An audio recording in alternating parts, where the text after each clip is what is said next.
your rights, Yeah, right? But that doesn't happen. It happens when you are an endemol. Right. It happens too when you're a Fremantle, to some extent. But if Fremantle to do something indigenous, completely, I don't know what the situation would be. Now, we have developed things, particularly in factual entertainment, what is called non-fiction, or misnomer as reality, because too often it's not reality, it's all scripted. But when we worked very successfully with Anupama here, because in all of the international formats that have succeeded in India, we have had to go global very as imaginatively as possible. Whether it's a KBC, a Kaun Banega Crorepati, and the human story that built into it that was important, that was so relevant for its rejuvenation. Whether it's a moment of truth, it's one of the few markets in the world which has worked as successfully as Sach Ka Samna, which we developed when Anupama was leading the programming at Star Plus. Because it was much more compassionate, it was much more sensitive, it was much more listening than the international version was. We did a Das Kadam with Salman Khan, or Power of 10, which has only happened in Colombia. And the originators, they called our version Power of 10 on steroids. Because it flew, So you have to go global. But let's talk of an indigenous format that we developed again with Anupama when she was at Star Plus, called Aapki Kacheri. In the same way, we together worked on a show called Panchvi Paas with Shah Rukh Khan. In the same year, we were producing Das Kadam, to the year 2008, I believe. Now, the show that had the highest average rating in the year was Aapki Kacheri. But it wasn't sexy. It worked because it was relevant, because it was every other person's story. We had marketing people tell us, yaar, sab garib logon ko kyun wahan pe khada karwa rahe ho? But it was everybody's stories. And it was universal. Yes. And they were able to get the issues out. And we were able to take what could have been given as a 2-minute decision on, this is the law, this is what you have to do. They became human stories, they became relatable, and it worked. So it took almost 6 months, a year before we developed that through pilots, through this, that, and the other. Now that's a format that could travel, but we don't have the rights. So, if there's this situation where you develop formats that have international potential, the IP, the intellectual property rights are with the network, and the network is not doing anything with it, which becomes a bit of a dog in the manger situation.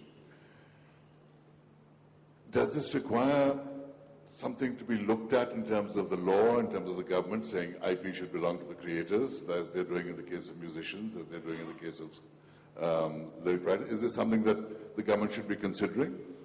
Frankly, we can't put it all in the broadcasters' court alone. I think it needs a partnership of a different kind. I think producers need to invest and be able to do it in that way. Too often, even a good idea, people sort of walk away from it, because if it's not successful, nobody is going to take the risk. But I think somebody has to take the punt. I think the leaders in broadcasting who are doing well, and a lot of the broadcasters have their backs against the wall. It's difficult. We have 800 channels. Of them, the general entertainment channels in Hindi, it's literally like having 5 hypermarkets next to each other, all offering the same thing. So, it's a struggle. Right. Where do you go, for what do you go? And it's more of the same wherever you look. So I think a partnership with broadcasters, refiguring of intellectual property rights, and setting up, as Anupama said, the distribution for it and the marketing for it globally, particularly in factual entertainment, because I think it's very possible to do it there. Right. So basically you're more in favor of producers making partnerships with networks and finding ways of agreements whereby the producers or the networks are able to market these formats internationally and so get a market for them. Let me put one final thought to each one of you, because we have to also open the floor for questioning. What are the prospects of Indian television, forget individual programs, an Indian television channel like an Al Jazeera, like a BBC, like Russian television, being shown internationally and being successful? What are the chances? I think Z is a case in point, but it's with the diaspora. I think Z is So hugely moving successful. beyond the diaspora. I mean, today BBC is seen everywhere. Yeah. CNN is seen everywhere. Al Jazeera is seen everywhere. And Al Jazeera came from nowhere, What prevents us from going global? Yeah. I mean, what is it that prevents us from going global? Or are you thinking in terms of going global? Is there something would it have to cooking? be a government enterprise? Would it have to be a private enterprise? What are the obstacles? Why can't we do what even China is doing? What Italy is doing? They've got global channels. Anupma? Sorry, the sound, please. For us to go global, whether it's a channel, whether it's a production house, basically we're talking about content that goes global.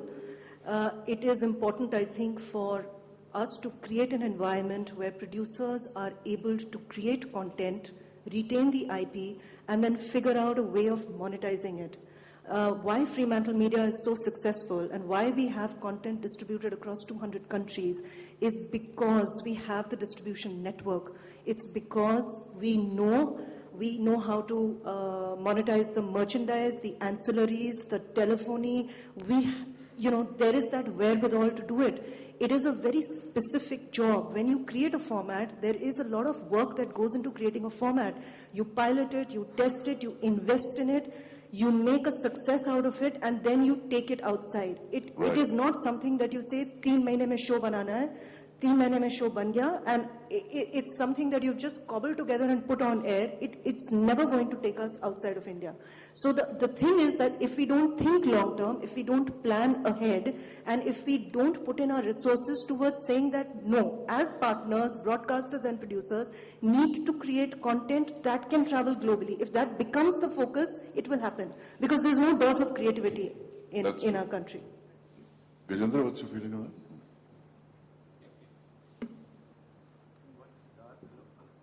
Sound, please.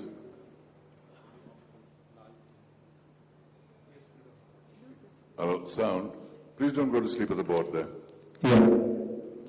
I think what Siddharth and Anupama says, I buy that. Basically, what we require, research work.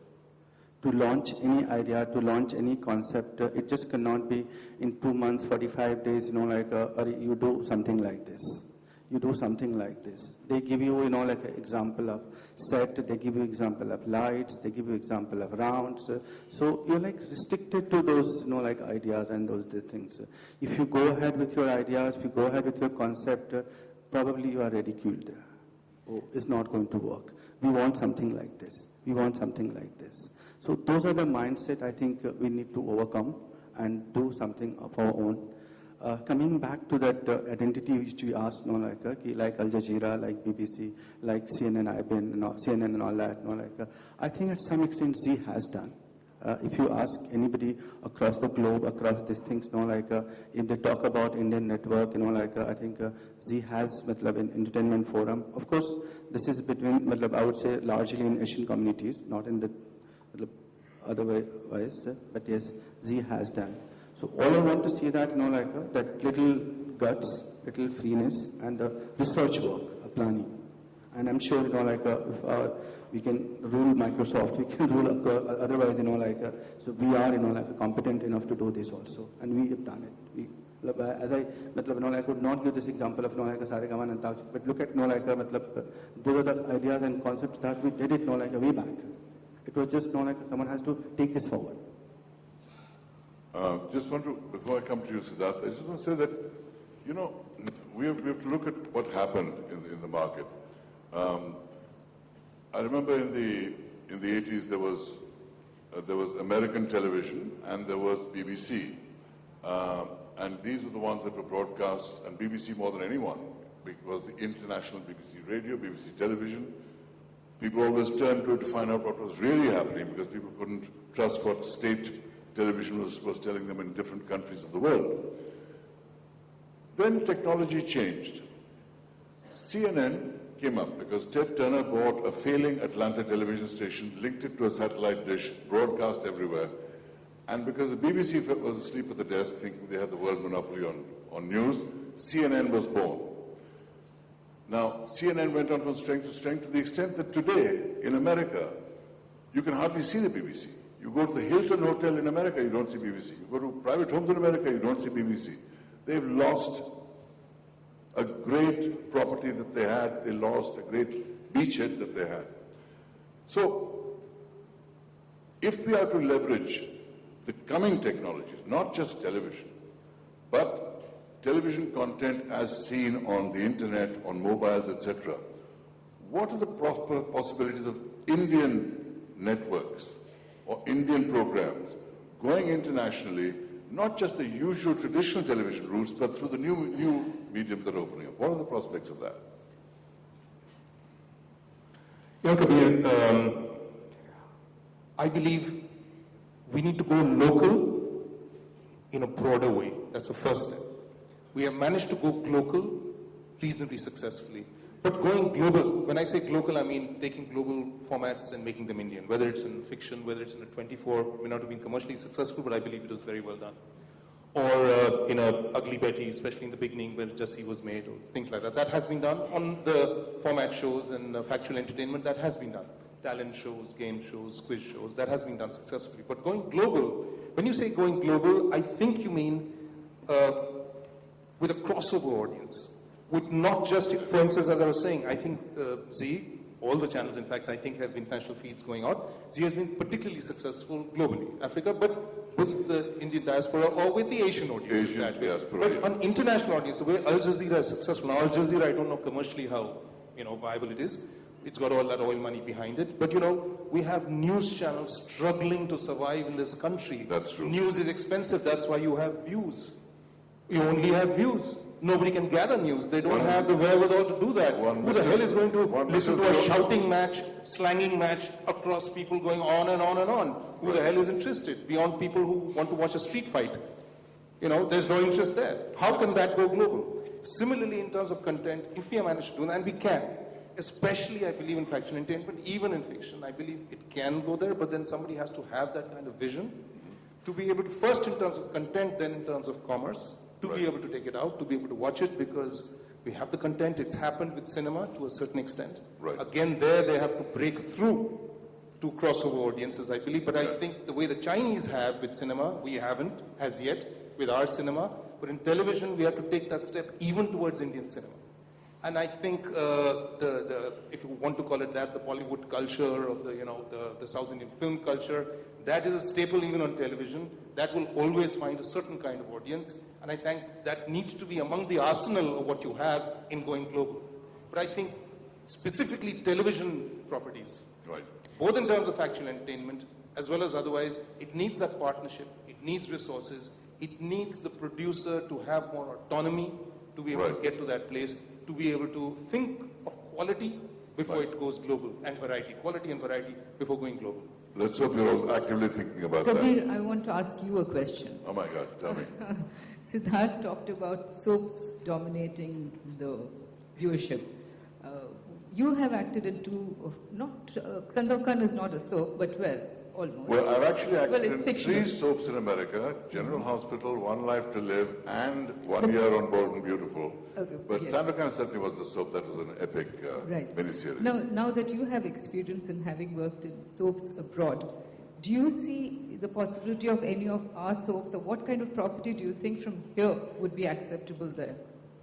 It's very interesting you ask this question, because one of the most successful shows in Brazil is about an Indian family, but it's all played by Brazilian actors, and it's a highly successful show. So there is an interest in that. I was also very interested to see that in Canada they had like soaps for Indians, for the Asian Indian community. I do believe that with the right show, we have a shot. Language is always a problem. Language, in fact, is one of the biggest problems, because even though we speak English, we speak it in a very distinct way. But my contention is that if the show is right, it can be dubbed into the English as spoken in the country we want to broadcast to. I think, when we say Fremantle adapted Jassi from Ugly Betty, they took the same characters, the same kind of plot lines, but, correct me if I'm wrong, did it in Hindi. Fremantle didn't do that. That was an indigenous local production company that did it. Sorry. Yeah, at that time I was with the broadcaster. Sorry, my research must have been wrong then. But that's what happened with Jassi, that they took a foreign format, brought it in, did it in Hindi, and work. So, one possibility is the dubbing of it, but more realistically, I do believe that if we have a really strong series that's going on, whether it is domestic or crime or fiction of any kind, we can take those plots and characters and turn them into international characters for international broadcasts. That I do believe. Like 24 came here. We Like 24 utilized came it here. completely. Correct. We didn't just dub it. You know, Bharati, nothing succeeds like success. If 24 had worked commercially, then there would have been Many more. a window opening to many things like that. Something like, we really want something like that to work. And we hope some of the other miniseries in the works do work, because then we will break away from the stranglehold of daytime, unending soaps. Absolutely. You know, I wanted to ask all three of you, have before the question and answer, we asked some of the students if they can come up with some ideas which they could put to you, which maybe can be worked here and globally. And we have one student who has come up with an idea. Now, would you like him to come up and tell you, or would you like to meet him later? Can I just ask him to get up? Preet? There you are.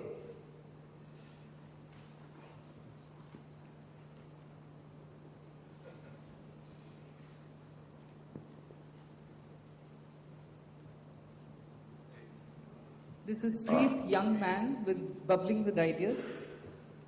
Hi, how are you? Please come. Yeah, take the mic. Firstly, good afternoon to one and all present here. Ma'am, thanks for calling me here. Sir, the idea is, the name would be Catapult, and the tagline would be the uncommon commoner. The idea is we select a person from each city of India to represent his city. And the selection procedure would be somewhat like roadies. We have a audition for it, and the person would be selected based on his educational and professional background. And we have a history of that person, so that, you know, there are no problems related to him that he's created earlier. So we select this person, and the concept is this commoner takes on a journey where he travels to various places across his city and talks to people about, talks to people and tries to know what's their problem. And all these problems, he travels personally, and we record his journey from places to places. He talks to the local people. For example, I stay at Elphinstone, and Tata Hospital is very close by. So each time I see there are cancer patients lying on the street because they don't have a place to sleep. And in Delhi, we have those Rain Basera thing that the government provides for people to sleep during the cold thing. So if personally I had the opportunity, I would create something for those patients over there. So this is one problem that I personally feel. Some person who is selected will have other problems as per himself. And he goes and talks to people, so we list down these problems, and then we put those problems on a public voting through SMS and internet voting. Then, for example, we had 5 problems. We list them as per the hierarchy of the people, like what they have suggested. And then these problems, the one which gets the maximum vote, will be put forward to the local authority.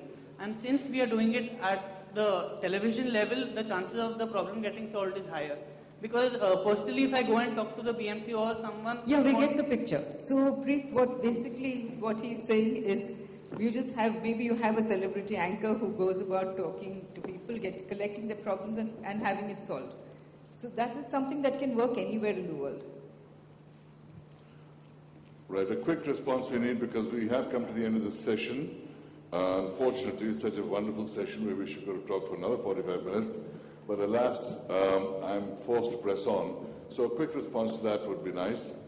And then we'd have to move on to the next session. So basically, as an idea, yes, it is a universal concept. Every country would possibly have issues that they would want to address. The trick here is to put in a year of research, get the government buy-in, get all the subsidiaries to join in, get a broadcaster to partner with the production company, create a format, make it successful, and it will be successful only if the government actually ends up doing something about that issue. And then, see, the more phenomenally successful it is, the better its chances of being taken and then adapted to another territory. So, right. That's what I would say. Okay.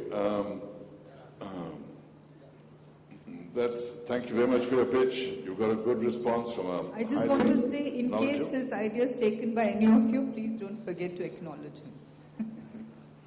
Acknowledge him? You mean pay him?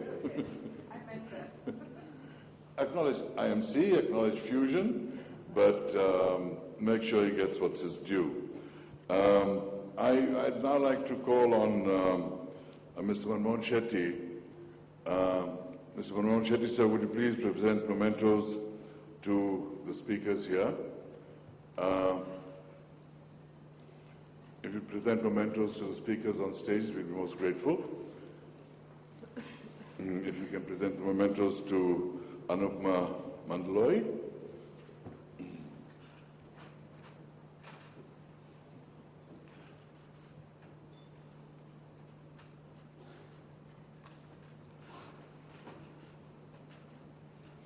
Anupma Mandaloy, thank you for your contribution. And also to Mr. Gajendra Singh. Thank you, Gajendra, and thank you for your wonderful original formats. And to Mr. Siddharth Basu for your very valuable contribution to our discussion. Thank you all so much, and hopefully we will continue this discussion in other forums at other times. We have no time for question and answers, unfortunately, on this session, but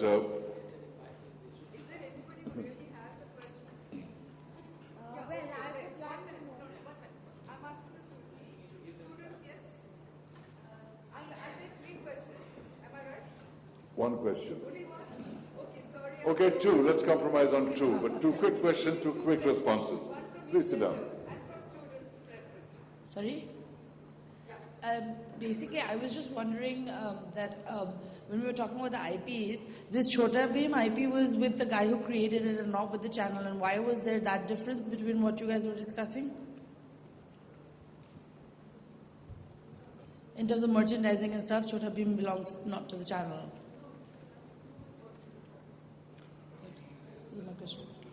Well, there are always one or two odd shows that sort of the production or the producer insists on retaining the IP for.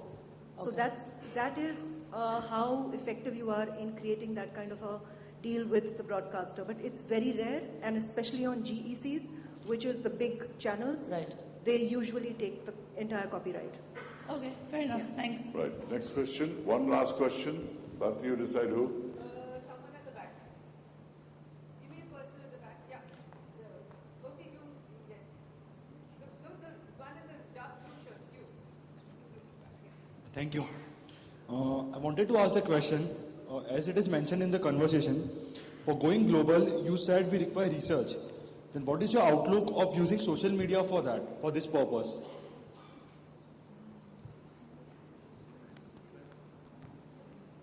You use social media for crowdsourcing, for ideas, and I think it's a good thing, because when you're thinking of television now, you have to think of a number of windows and number of screens. You're not only thinking of television, and I think that's legitimate as any other kind of research that goes into it.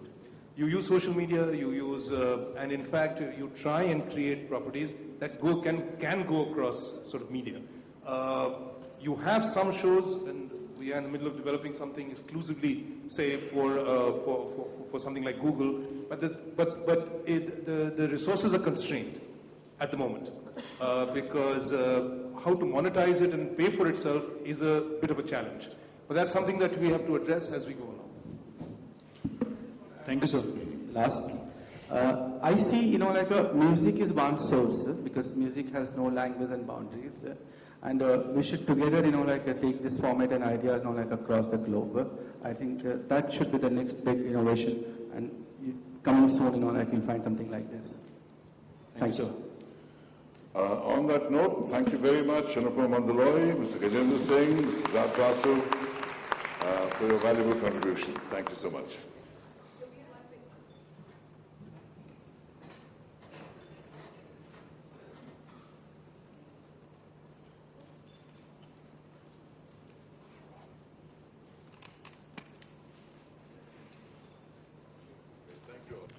Is even more provocative in a sense. Netagiri and worrisome issues. Can social media influence change? We've seen some amazing phenomenon caused by social media. We've seen it across the world, actually. We've seen what's happened in West Asian countries, from Egypt to Tunisia, etc. And while social media might not have been the cause of that change, it certainly was a catalyst, as it has been here, particularly in the rise of, say, a party like the Aam Aadmi Party. They have leveraged the use of social media to spread awareness. They have used traditional media to spread awareness. So the real question here before us is, can social media influence change? Obviously it can. We want to know how much, how profoundly, and how deeply, at various levels, social, political, economic, and in the media. We have a very interesting group of speakers before us. Our first panelist is Mr. Anuj Kumar, who is CEO of Apple. Please welcome Mr. Anuj Kumar of Apple. This is a company that focuses on advertising on mobile phones. Over the last 5 years, this company has implemented hundreds of campaigns for 200 national and international brands, with several top companies in the media and telecom domain. I believe he's still on the way. But what I want to say is that this last company, Apple, won the Red Herring Top 100 Global Award. And this award highlights some of the most innovative and transformative companies in the globe. So winning this award is a great achievement, and we really look forward to the participation of Mr. Anuj Kumar. I'd also like to call our next panelist, Mr. Harish Tibrewala. Mr. Harish Tibrewala, CEO of Shorewaves. Please welcome Mr. Harish Tibrewala. This is a company that brings a variety of mediums onto a single platform, providing easy access to target audiences in a manner that's accountable and measurable. Impact magazine rated Harish among the top 100 digital influencers in India. Harish is also the joint CEO of Social Wavelength, India's largest social media agency with a pan-India presence, and works with more than 50 national and international brands. Social Wavelength has won the Red Herring Asia 100 Award, has been twice winning the Social Media Agency of the Year. Please welcome Harish Tibrewala. We now invite Mr. Harshal Karia on stage. Mr. Harshal Karia is an online strategist and co-founder of Foxymoron. He is one of the 4 co-founders of Foxymoron, which is described as a 360-degree social digital media company. Perhaps you can explain that as the discussion goes forward. His expertise is in developing and creating unique strategies for brand campaigns, and is an expert in social media ideation, creative execution, digital media planning and buying. Impact magazine ranked him 50th in the top 100 of the digital world in 2012 and 2013. Please welcome Mr. Harshal Karia.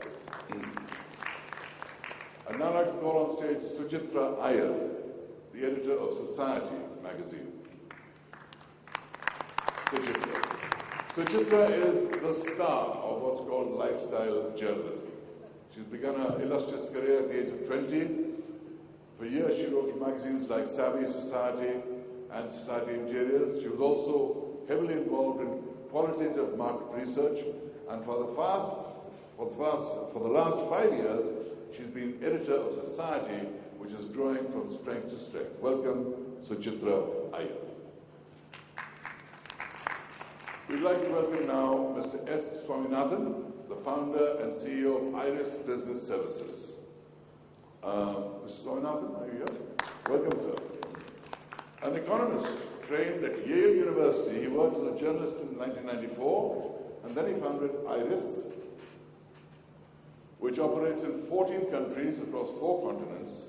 Iris is an acknowledged global leader in extensible business reporting language.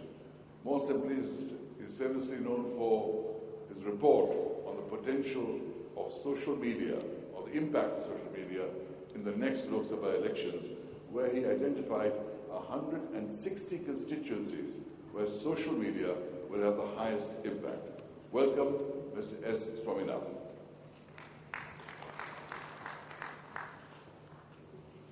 So, can I start with you, Mr. Swaminathan?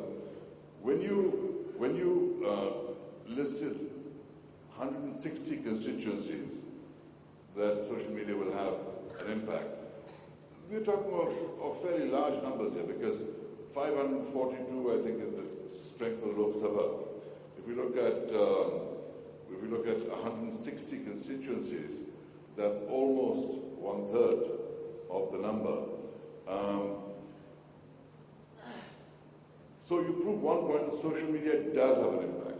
How big will this impact be, and how do you quantify it?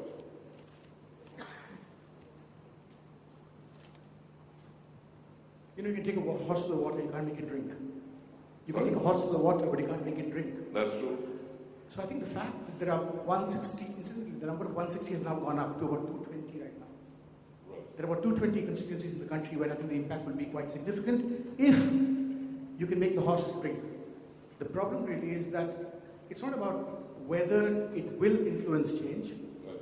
There is the potential that as people listening, if they decide to act, yes, there will be impact on elections. Right.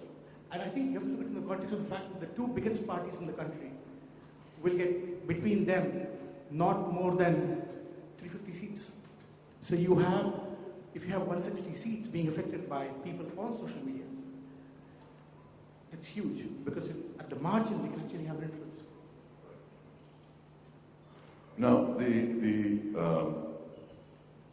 when you're dealing with a new phenomenon like social media, and you're in a forum like a traditional forum like a magazine format, how do you leverage social media? Do you find online incarnations of it? Do you draw inspiration from it? Do you choose your stories on the basis of trends in social media? How does that social media affect what I would call traditional journalism? Social media has been quite a challenge for us, especially when it comes to coverage of celebrities, you know, who are Twitter happy and Facebook happy and keep updating news and stuff about themselves. So that becomes a bit challenging, but at the same time it is very exciting because it, you know, keeps us on our toes to find out something more than what they have already posted. And we also use social media to our advantage. Now, the entire Magna magazines are, it has a website. So we keep uploading snippets of our stories to, like a teaser for people to pick up a magazine later to know more about it. So it works both ways for us. It is a big challenge, at the same time it helps us too. Do you find that celebrities are less accessible now because they can say what they want to in different media without having to come to traditional media? Yeah. Not only that, Bharti will agree with me that celebrities have become more and more inaccessible more because of the PR machinery. Right. You know, everybody has a PR, but social media is not such a big hindrance to us in terms of accessibility because the kind of stories we do are very in-depth. Right. So if we give them, a brief of what we want to talk about, they are forthcoming. Right. So that is not so difficult in terms of accessibility. Arshad, may I ask you, in terms of your experience, you basically design brand campaigns for various brands on social media because, according to me, communicating ideas is one thing, communicating product concepts is another thing. How big a change has social media brought about? That's question one. The second question I want to follow up is that in terms of people pitching, say, political ideas, like the Aam Aadmi Party and every party for that matter is doing right now, are these parties likely to come to companies like yours and say, do the marketing for us, spread the message for us? Okay, can I answer the first question? Sure. Can I answer the second question first? Sure. So I think a lot of companies, so we have been approached by a couple of political parties saying handle our digital campaigns, and coincidentally the Aam Aadmi Party was one of them. But I think any political party that wants to be successful on social media has got to have a mix of an agency helping it and its own internal philosophy guiding it, which is what I love about the Aam Aadmi Party. So when the Aam Aadmi Party came to us, they said that, guys, we need help from you to plan our media strategy because you guys know that a lot better. You guys can get preferential rates. You guys can help us scale that. However, in terms of our content, in terms of our philosophy, in terms of what we say and how we act, we're going to do it. We're going to do it ourselves, which is what I absolutely love about it, because social media, and this sort of ties into the first question. Social media is not just an idea. When somebody's doing a campaign on social media, what a brand essentially is doing is bringing an idea to life, which is essentially what the Aam Aadmi Party is doing on their social media channels. So they've got a philosophy, they've been following it, and they've got a consistent approach to it. So I think would political parties come to agencies like ours to do it? Yes, but I think if I had to recommend them, they should come to us for certain specialized services and keep the core of their message, sort of in their own quarters to decide. Right. Can I come to you, sir? And find out, for your company, Apple, has said they... Sorry. I'm getting... sorry, this is everyone. Forgive me. I'm getting confused with my notes here. In terms of show waves... sorry, the company name is Social Wavelength. They have misprinted it as short waves. It is Social Wavelength. Not show waves. Not short waves. There's some misprint in there. I am the right guy, but the company name is wrong. Right. I did mention social... Social Wavelength is the name of it. As well. Okay, thank you for clarifying that. How do you see this whole mix of media that's happening now? How is it affecting everything? That's a very interesting question, For a very long time, we always thought of mainline media as the custodian of democracy. Those are the guys who will guide what needs to happen in democracy. But we all know that mainline media is finally controlled. It is owned by somebody. And when somebody owns it, you can always influence the person. But social media is not owned. Social media is actual democracy at work. If you see in the last 1 month, mainline media has completely gone against Arvind Kejriwal. And today, if you look at the papers, the way they have taken the entire Arvind Kejriwal story, one of the leading media publications gives 10 points in his favor, 25 against. But if you go to social media, what's happening this morning? The trending topic is I love AAP. So I believe that somewhere social media will start acting as a pressure group, also forcing mainline to start behaving. And that is going to be like a huge impact.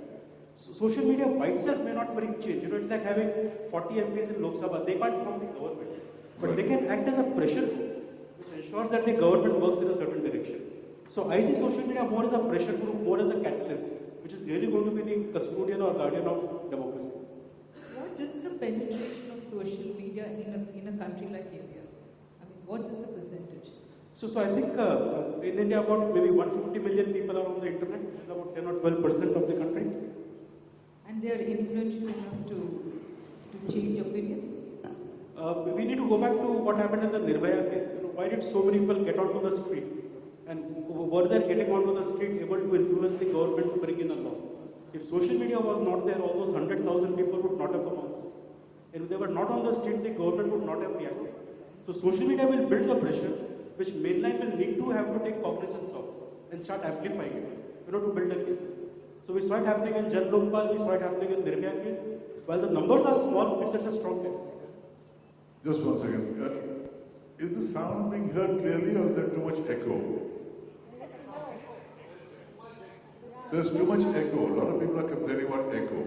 Please cut down the echo. Can't you hear yourself? Just see. Cut down the echoes. You can hear words, not just somebody talking into a bucket. Frankly, that's much nicer. Sorry?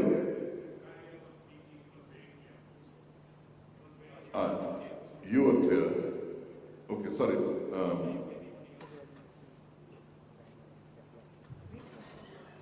Yeah, please. Mr. Swaminathan would like to respond to that. I think the impact of social media has we looked at as primary and secondary. There's a first round effect in terms of the number of people on the medium. And then the second round effect in terms of the number of people you share with. My grandmother is not on social media, but she knows Aam Aadmi Party. And secondly, I think we can look at this whole thing in a slightly different way. It's digital social media we're talking about. We've always had social media. As long as there's society, there's social media. Ganesh drinking milk went around the world and came back to us. So the question is, when there is a gentleman, when there's somebody from Nitish Kumar's party winning in Delhi, and the local Bihari population takes the message back to Bihar, that's when they become a threat. You don't need to be on Facebook, you don't need to be on Google, you don't need to be on Twitter.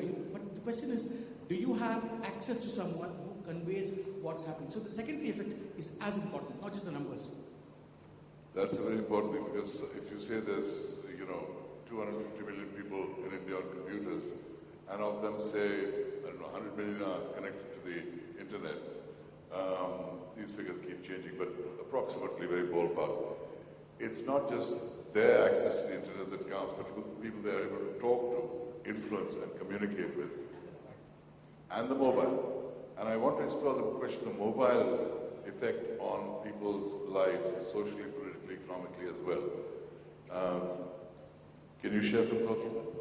So I think in the context of the discussion that we're having, I think mobile, especially with the upcoming elections, will play a key role, because I see a lot of companies coming up with sort of a variety of tools. Which one of the biggest strengths of mobile is that you can make an action and you can report something, or you can be a flag bearer, you can be a torch bearer of something on the spot.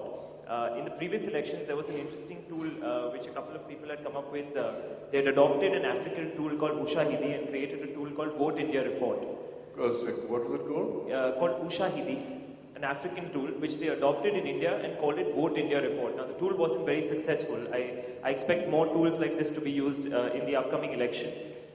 What the tool could simply do is that if you went to a voting booth and you saw any sort of election irregularity, you could report it from one step using your mobile phone. So you could just put a map marker there and report it to this NGO saying that there's some sort of fuddy-duddy stuff happening here. I think that's really powerful. So I expect mobile to play a role where you can use the device to either be a flag bearer, to be a torch bearer, to sort of point out some sort of red light. I think that's where it's or be a troublemaker and misuse it. Absolutely, that could be true as well. Right. So I think there's also to the point that you made of social media having two forms of communication. I think that's sort of the danger also of social media, and particularly with mobile. So for example, you can see a lot of in the opinions in the popular news sites, you can see a lot of loss in translation in terms of the way when people communicate and behave. So, we've got to understand the fact that social media is primarily English-led, and as the medium grows, you have a lot of people coming onto the medium, and if you see some of the arguments around, say, for the Congress or BJP or the Aam Aadmi Party, when you see opinion and discussion happening on the internet medium, a lot of times it's, you guys don't know what you're doing, and then it goes into an abusive mismatch. So I think we often, I like what he said at the start. It's about getting the horse to drink the water. I think the biggest challenge that we have today is the challenge of fruitful discussion on social media, and I think that's going to be one of the big challenges going forward as well. Suchitra, I wanted to ask you, where does the print medium stand with so much talk of the social media? Is it a red flag for the print medium today? The print media has been threatened a number of times before. When 24/7 TV came, everybody said, now everybody will stop reading magazines. And same thing happened. Again, it was in competition with print itself. When all the foreign magazines came in, they said, okay, now all the Indian magazines will have to shut shop. Then the internet came. But I don't think, that we are going to round up and just call it quits. We have to accept that social media is a challenge, use it to our advantage, and kind of keep ourselves relevant somehow or the other. Probably for film magazines, it may be a little more difficult because the film stars are the ones who are really active on social media, and anything that they do appears instantly. Then there are counter stories, clarifications, everything gets done within a matter of few minutes. But for our magazine, which is a general interest magazine, there are so many interesting people, all over the country who will never get any kind of, publicity or presence in the social media, whom we write about, which is, I think, our strength. So as far as general interest magazines go, I think we can happily coexist along with social media. But what about the readership? Because, attention span is so short today. I mean, they get instant news all the time. So do they have the patience to really sit and read magazines today?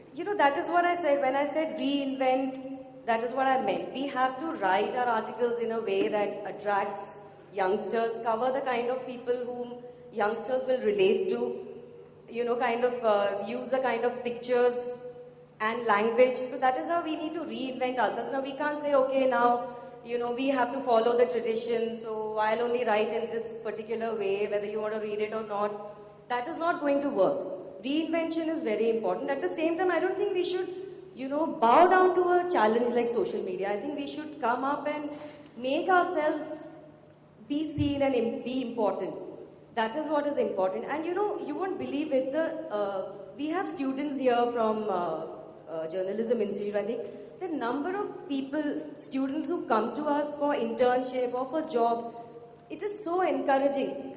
Even if they have the choice to go for electronic media, they want to come into print, which I think is very encouraging. Besides, till the time we wait for our morning newspaper, if we want that fix, I think we still have a lot of hope. You're right, because I've had a couple of interns who came and told me that they'd much rather work for a print medium than for any other, because they said there's a lot more credibility. That even today, when they want to cross-check facts, they still look up an old magazine or an old newspaper. They don't rely on any also other that, medium. plus we do enjoy more credibility, that's for sure, because there is so much of filter and editing, and it goes through a number of phases. Plus, the advantage of putting your thoughts across in the way you want, usage of words, the kind of sentences you want to use, the kind of language. I mean, it gives you, we not only have time, but also the freedom of expressing ourselves in a more, flowery language, which I think that kind of creativity is not going to come to you with. Yes. But sorry? Please.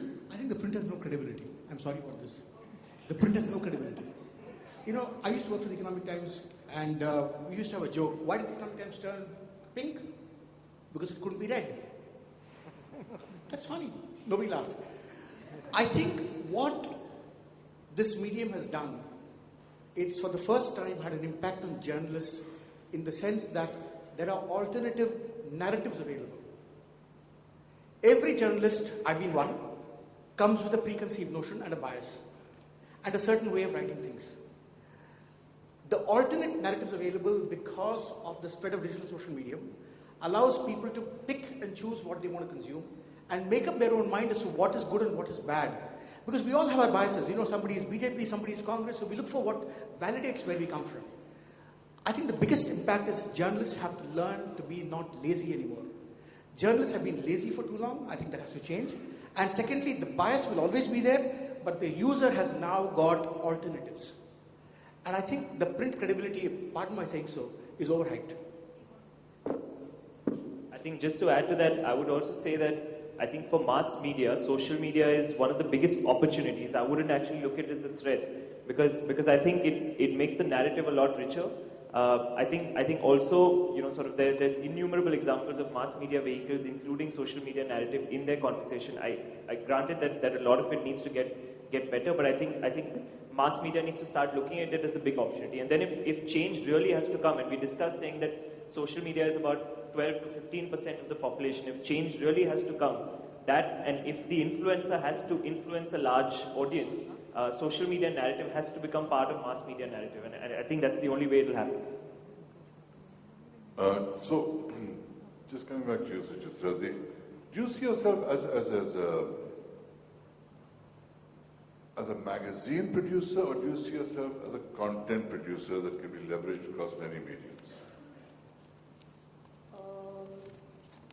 We started out as just simply a magazine, and that was the time when very well the history of our organization. But now it has moved, it has changed. Now it is not just about what we are going to print in the magazine.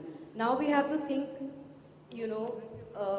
about what we can put on Twitter, what we can upload on our site.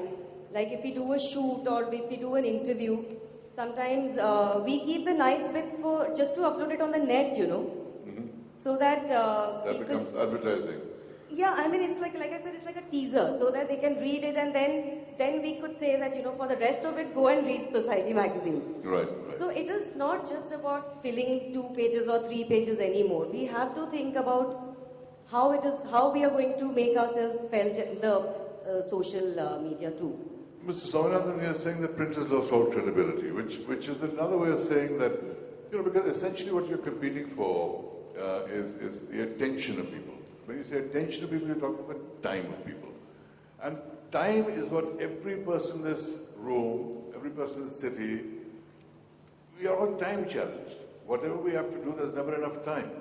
And so, how do you make sure or try and ensure that people spend time reading your magazine as opposed to watching TV, as opposed to going on the computer, as opposed to going online or onto Facebook or Twitter or LinkedIn or YouTube?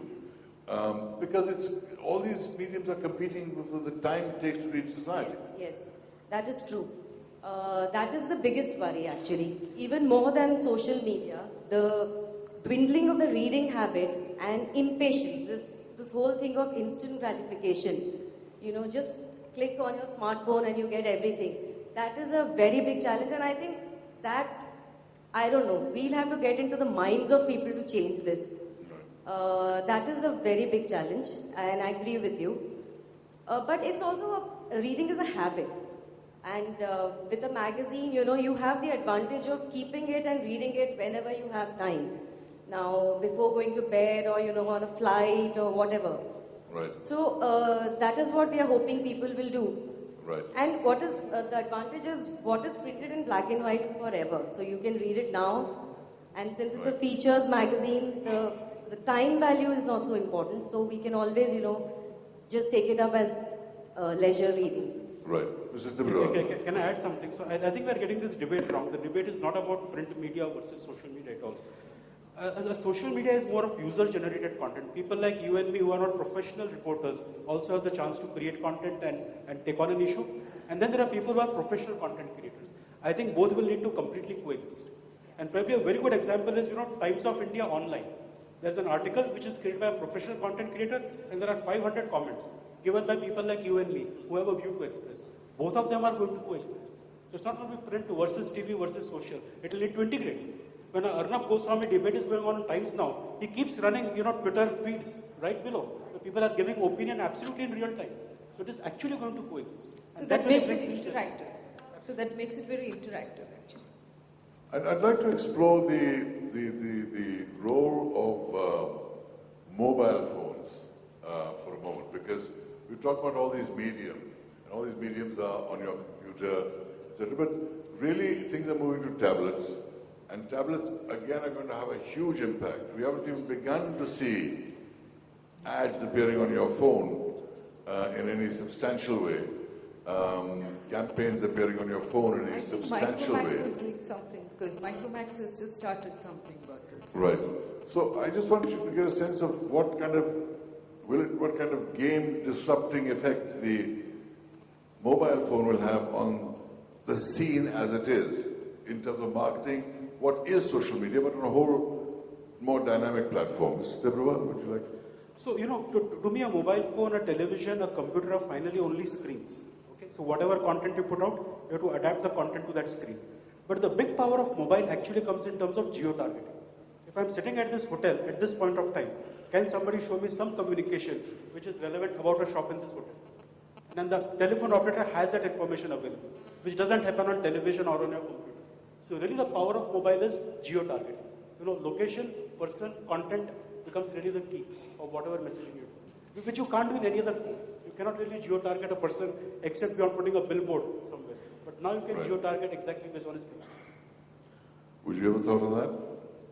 Yeah, I think to add to that, also recent data shows that 40% of all searches on Google come from the mobile phone. So one is you take the location. 40% of all searches come from mobile phones on Google. Yes. Wow. So that's a big number. Huge. And that's sort of disrupted the ecosystem. So and typically if you sort of look at an average consumer, if you look at an average consumer or you look at a voter, for example, both of them will flip out their phone and do this search on their mobile phone when they're at the moment of truth. So when they're going to make the vote or when they're going to buy a product, they're going to quickly flip out their phone and say, this price versus this price, is it a good price? Or what's the review of this product, or what's the review of this party? So I think sort of the ability of companies to curate content and deliver content at the moment of truth to the consumer on their mobile phone is going to become increasingly important as well. So companies have got to start doing that, and maybe political parties have got to start doing that. Right. I'd like to ask Mr. Swaminathan, again on the subject of the mobile phone, because experience has changed. First the TV was there. The TV is a kind of lean back experience. You watch it and you see it happen. The computer demands more of a sort of lean forward experience where you have to involve yourself, where you have to go and search, etc. With a mobile phone, a third force comes in, that you don't do anything. You're sitting and bang, a message comes into your phone. It comes to you, you don't go to it. How much of a difference is that going to make? You see, the first political party in India to use mobile phones successfully for rigging elections was the Communist Party of India, Marxist. The CPM in Bengal. For rigging elections? For rigging elections. How did they rig it through the phone? So what they would actually do when using phones was, this was before the days of smartphones and all that stuff. I've covered elections where they would actually, send messages out saying, "Yahan pe vote zyada gir nahi raha hai, log yahan ke leke yahan le aao." Or they used to have these mass SMS stuff and all that stuff. So all this is now changing. But to come back to the question that you asked, I think the critical thing about the mobile phone is what comes to you is only what you've granted permission to. Unlike the traditional print or television where you watch what she decides, in the case of a mobile phone, I only watch what I have allowed on my phone. So the source of content has been given permission to send me content. And that's extremely important. And that comes because that has credibility. So one of the reasons why this event has credibility is because it's IMC. Another reason it has credibility is because you're hosting it. And so the same thing happens in the case of content that comes into you. So I am willing to consume content from someone who says, this is what it is. So I'm willing to accept it. In a print, I don't know who wrote it. I don't know what the biases are. In the case of a computer, I have the choice of going to the sites. In the case of a mobile phone, the communication is finer. It's even finer than what you see in a computer. And I think that's what the permissioning is what's going to make a big difference in behavioral aspects of people. Kabir, will you do a submission and then throw it open for questions? Well, I think, you're right. We have come to that point where we have to ask questions. So let's throw it out for questions and then come back for... we've got various questions that we can take. You've got a question? Media can really bring about a total impact on society. For example, today, the viewers are all the time subjected to the rantings of the so-called leaders, the politicians. No, is that a question or a statement? No, I'm giving you that question. Question report. Now, why don't the news anchors change the trend by focusing more on asking these so-called leaders what is their specific agenda to increase literacy in the country, to bring roti kapra makan to the masses. These leaders, so-called leaders. Sorry, I'm not getting your question. What's the question? You see, what I find is that today's social media only focuses on the rantings of these so-called leaders, whether it is Narendra Modi, whether it is Rahul Gandhi, whether it is any of these people who want to project themselves as a prime minister. What is their specific agenda to bring progress in this country? No. Social media doesn't have an agenda. It's a platform. It's a platform. It only focuses on the rantings. Why? No, it's a platform and you are free to rant as well. Platform. But a news anchor can change the trend in public thinking. It can bring a radical society in the way public... it is not a broadcast medium. It is a platform where individuals broadcast. So it may be a platform, but... Kabir, can I answer that? Can I answer that question? One second. Mr. Tibrewal, one moment. We got your question. Mr. Tibrewal will answer you. Two quick answers, So one is, there's the video BBC has put out of how Facebook bought Hosni Mubarak out of Egypt, So one medium like social media was able to kind of bring a dictator out. That really is the power of the medium. The second question, why are we talking only about Modi on social media? because the people that are asking those questions. If we start asking questions on roti kapda or makan, that will be the discussion. So it's up to us who are there on the media to ask the right questions.